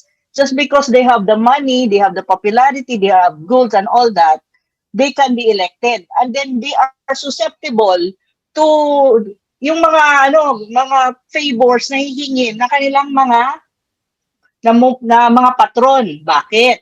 It's precisely because ganun talaga yung kalakaran. Pero pag tinawag mong yung pinopropose, actually, kung titignan mo at i-analyze mo yung article ni Kaado na would be published, three parts yan eh. Yung tinatawag mong political meritocracy is hahanap ka talaga within the party ng mga tao na may alam educationally, academically, at experience-wise sa pag-govern ng isang bansa. At lalo na ng iba't ibang distrito, iba't ibang bayan. Kasi yun yung kailangan mo if you really want the country to move forward. Yun. At yun yung sinasabi. Wala tayong political meritocracy sa Pilipinas. Very little number of politicians really deserve to be in that seat of powers, no? Kaya yun ang sinasabi, saan ba tayo? Yun yung kailangan actually isipin ng Pinoy. At saka Hanggang ngayon, nawawala tayo. Yeah, isang bagay sa meritocracy is yung ability to work with the rest of the team. Ano? So, mahalaga yan. I think doon sa Philippine Revolution, ang nakasira din dyan, yung away ng mga liderato. Ano? But of course, post-revolution sana, kung talagang natatag ang gobyerno ng First Republic, siguro maaayos yun with sila Mabini and so on. But anyway, that's history. Okay, let's move on. We already discussed this next item. Duterte still won't cooperate with the ICC probe despite Supreme Court ruling and Supreme Court Young's petitions versus Duterte withdrawal from international court. Malino na po yan. We had a very good discussion at the very, very start of our program today. So we will skip that now. This is interesting kasi natawa ako. Totoo ba ito? Sabi ng Manila Times reporter Curry Cator and Javier Jo Ismael, Lacson Soto may split administration votes. Nakita ko rin ito sa iba't ibang mga dyaryo, so mukhang ito ay part of a PR campaign. Ang reaksyon ko hindi naman identified talaga si Lacson kay Duterte, nor si Soto. No. So, hindi po makakasplit ng administration votes yan. In fact, napansin po natin, talaga si Lacson naglalaro, nagiging, in fact, nababastusan ng ibang mga Duterte people kay Lacson kung minsan kung kumapel. And si Soto naman, walang isang malino na posisyon po yan, laro sa lahat ng mga administrasyon, pro-Cory, pro-Ramos, pro-Gloria, pro-ERA, pro-lahat yan. Tapos ang postura ni Lacson ay malinis daw siya, sila po ang nagko-corner ng imported cement. Alam ng lahat yan. So, palagay ko hindi po talaga factor sa anumang, anyway, sa solid Duterte votes po yan. And the truth is, ito ay July 14 lang na ulat. Pulse Asia's polls show satisfaction in Duterte's public service. At isang idadagdag ko lang, ang isang kapintasan na naman ni Lacson ay yung kanyang pagtulak ng 15 billion peso new Senate building na para sa isang walang silbi na institusyon na Senado na mga epalista lang. So I give you the subject matter, Kaado and Kaana. Who wants to start? Kung minsan, yung mga pinag-uusapan sa private, lumalabas sa chismis. Dahil eager na sila. Actually, ang strategy dito si Lacson Soto and any sensible opposition is really to split the administration votes. Yun lang naman talaga ang kanilang strategic na pwedeng gawin. But sabi ko nga, kung meron mga plan B's dyan, lumalabas dahil sa mga ganito. Why? I will go back to my December 15, 2021 theory that is the last day of substitution. Talagang ay magiging Pacquiao-Soto tandem with the intention of splitting the administration votes. Kasi splitting specifically the Mindanao and Cebuano votes. But as it is splitting the opposition votes. Now, doon naman sa kabila, sa administration, may plan B din sila. Kasi ang unang hiharap nila, maaring Sara Duterte and Bongo. Pero at the end of the day, pag nasunod si Presidente, baka si Presidente tumakbong vice.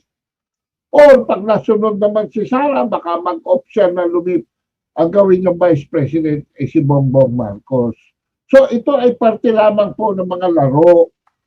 Ang hindi maintindihan dito ay kung bakit yung leader, kung hindi tatakbo si Sara Duterte, yung leader si Yorme, bakit hindi nasasama sa diskurso?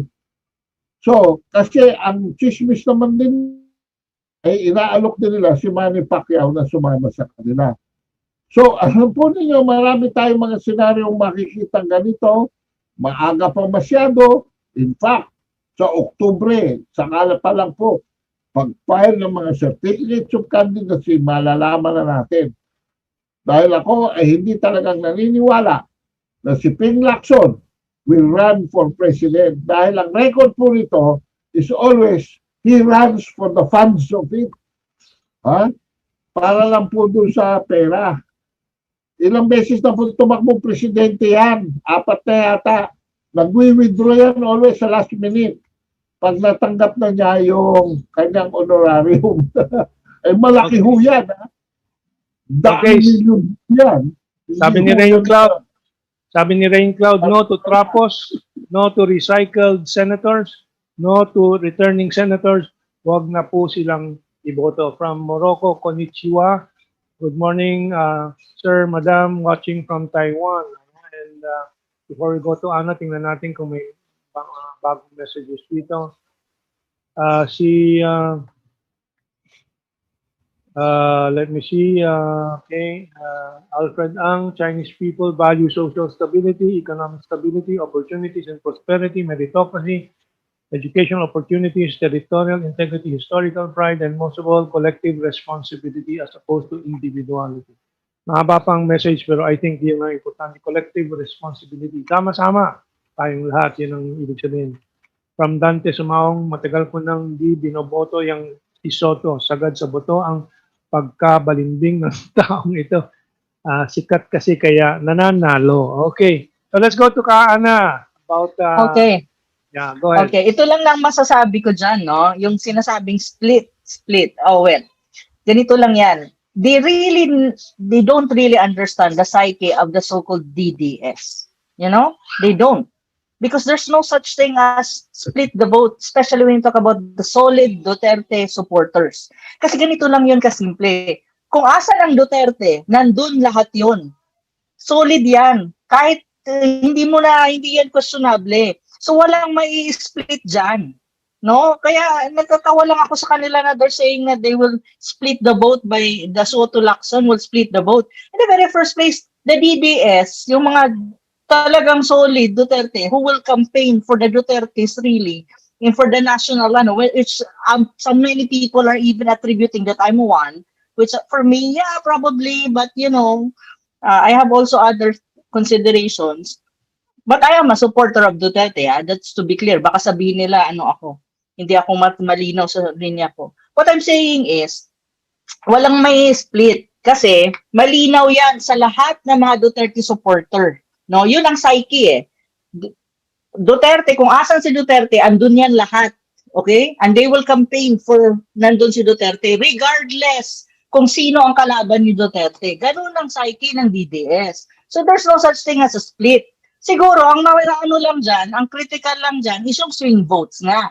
Yung swing votes is yung mga tipong hindi pa sure kung saan sila buboto, kung sino ang pipiliin nila, depende sa program and platforms, depende sa experience, depende sa kalidad ng tao na tatakbo, depende kung trapo yan o hindi. Yun yung swing votes. And these are the intellectual population or so-called middle class and a little bit more on the intellectual side. No, yun yung lalaruin mo kasi yun ang swing votes mo. Pero the solid DDS, I don't think so. Yun yung hindi nila nagigets eh. So itong si Lacson and Soto, from the very start, the DDS never considered them as even loyal Duterte supporters from the start. So alam ng mga tao yan. So there's no such thing pa rin na split the vote. No? Unless na lang, someone, ang lang dyan, ang laro kasi dyan is more on the geographical distribution. Like for example, Baluarte ng ang Cebu. Yung Cebu, kapag may tumakbo na very malakas sa Cebu, probably there will be a split. Pero wala eh. Wala pa eh. Pagdating sa Mindanao, kung may tao na pwede niya i-split yung vote as against the Duterte, probably. Or region, Visayas region. Ganon yun. Pero yung sinasabi mo administration, kasi the supporters of the administration basically, yung karamihan talaga dyan are the DDS. Okay. So yung DDS, marami yan. I'm telling you, marami yan. Okay. And we have 7 minutes before the end of the program. Itong next one is DU30's last SONA will be memorable. Sabi po nila Martin Andanar. And of course, yung opposition, maraming mga House Duterte rallies on SONA Day, and then mga effigies and so on. But what else is new, ano? And then we go to 3 international items. So, you were chuckling already. Natatawa ka na. Sige, go ahead. SONA. Oo, kasi lahat ng SONA may ganyan. Parang the same pa rin ang sisigaw nila. I will predict. Anti-imperialism, sabi ko anti-imperialism, hindi nga pro-America ng presidente, so paano ka mag-anti-imperialism? Ganon sila. Duterte anti-oligarch. Sino ba ang kanilang mga financer? Diba some of them are those politicians or funded by oligarch as well? So parang ang sakit sa ulo ng mga to. Sigurado ako ganyan ang sisigaw ng mga yan. Lumalabas ang pagkawaray mo. Kaano, about you? Foreign na tayo. Let's go to the foreign. Yeah. And tungkol sa kung sa SONA Day, we will do a review. Do we do it at night para medyo ma-alert na ang audience natin if they want to try to tune in sa PT? Makikinig muna tayo sa SONA. So, gabi na tayo? We will listen to the SONA. Gabi na tayo. Makinig muna tayo sa SONA. So, sige, we'll say, let's say 8 o'clock ba matatapos na si Presidente? 4 o'clock siya mag-start pero matagal yan siya magsalita. So 6 p.m. More or less, it's set natin 6 p.m. if we will do it, no? Okay. Anyway, let's go on to the international. There are 3 items. Pagsasama ko na. China to impose reciprocal sanctions against 6 U.S. individuals. Kasi sumasagot lang naman ng China lagi. Kung may sanctions ng Amerika sa kanila, sasagutin nila, tatapatan nila. Hindi tulad dati, tatahimik lang sila. But now, siguro talagang kailangan na ipakita na sa Estados Unidos. Huwag na kayo sobrang mang-api at wala pong palalampasin na din ng China. And susunod po yung Britannia. Laking publicity po nito ngayon, no? Na parang nagmamalaki, nananakot. Britain to permanently deploy 2 warships in Asian waters. No? So ang daming publicity niyan. Pero sa kabila po ng storya nito, ang totoo po, minamaliit na ang British Navy. Tulad nitong report galing sa Russia Today, hitting rock bottom, Royal Navy has only 1 operational destroyer. Itong i-assign nata frigates, no? Mas maliit itong mga to.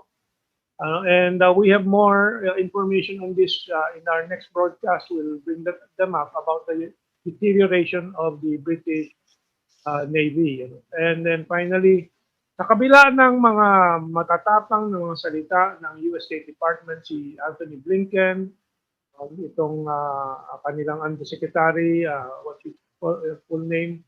Anyway, itong si Wendy Sherman, who's now visiting Japan and so on. And finally, tinanggap ng China yung bisita ni Wendy Sherman, Undersecretary of State. No? Sa kabila ng lahat ng mga ganito at yung panggugoyo sa bayan natin na kailangan may VFA and so on, anong totoo sa US-China trade? Sabi po ng Fortune magazine, July 23, one of the top American magazines, it's only July 25 ngayon, no? So 2 days ago lang, for all the decoupling rhetoric, US-China trade is booming. Business as usual, Chinese officials, official data show that bilateral trade between the 2 countries surged in 2021. Lalong sumulong ang trade po ng dalawa, with China's exports to and imports from the US reaching $46.9 billion and $14.3 billion in June, respectively. Trade between the US and China have not really diverted towards other countries. Sabi ni Kay Eugene, a professor of economics in the London School of Economics and Political Science, and said at a Fortune virtual conversation titled, "Is Globalization Worth Saving?" Nung nakaraang Miyerkules, the fact is foreign direct investment flowed to China, even from the US to China, at record levels last year. So ano bang nangyayari? Kaana and Kaado, what do you think?